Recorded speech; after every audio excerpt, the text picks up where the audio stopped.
Apa to sababe kowe ndabati alas bisa marta utawa alas merentani apa ora ngerti yen kene iki mau papaning para kawulaku.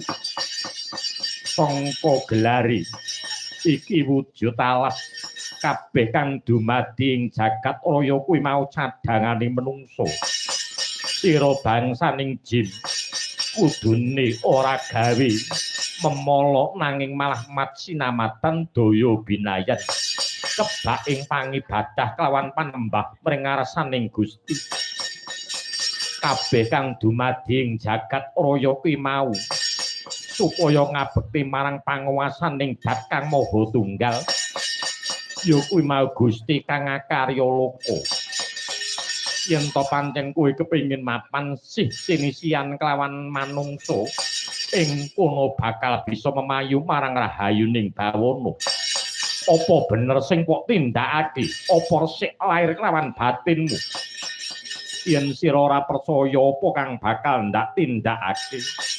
Maragi ungaken jaga dwija kangku yen to nganti ana reget tak sendal mayang sak nyawamu kuwi.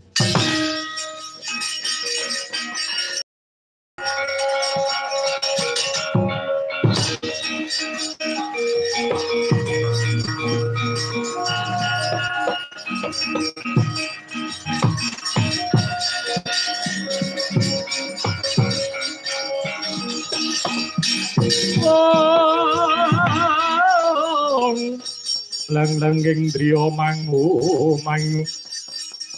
mangungkung kandoan riman Darma Putra ana dawuh apa titi kalungguhan iki aku percaya marang sira tekono ing pangibadah nindakno marang kautaman sira penangkara murka ing jagat gawenen wujude negara Indraprasta iki ya alas Wisa Marta iki babatana kinarya dadi kraton yen to wis dumadi kraton jenengna negara Indraprasta utawa negara Ngamarta aku titip jenengku marang sira Raden anggonen selawas-lawas iki kinarya dadi tetenger lamun to sira Raden Darma Putra wis tau pepanggihan kalawan Nalindra ing Indraprasta Prabu Yudhistira wis mat sinamadan daya binayan.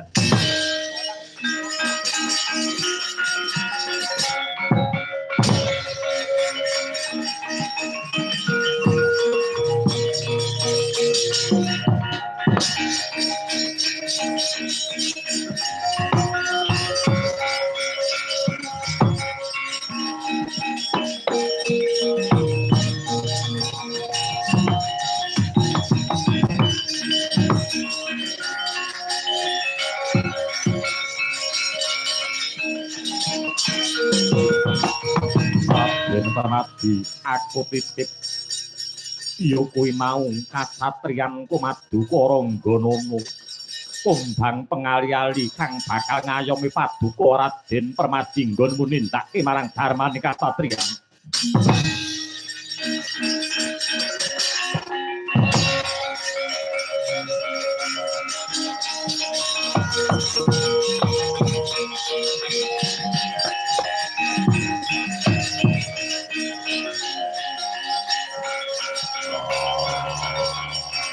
Wengkul pawan lan gorolo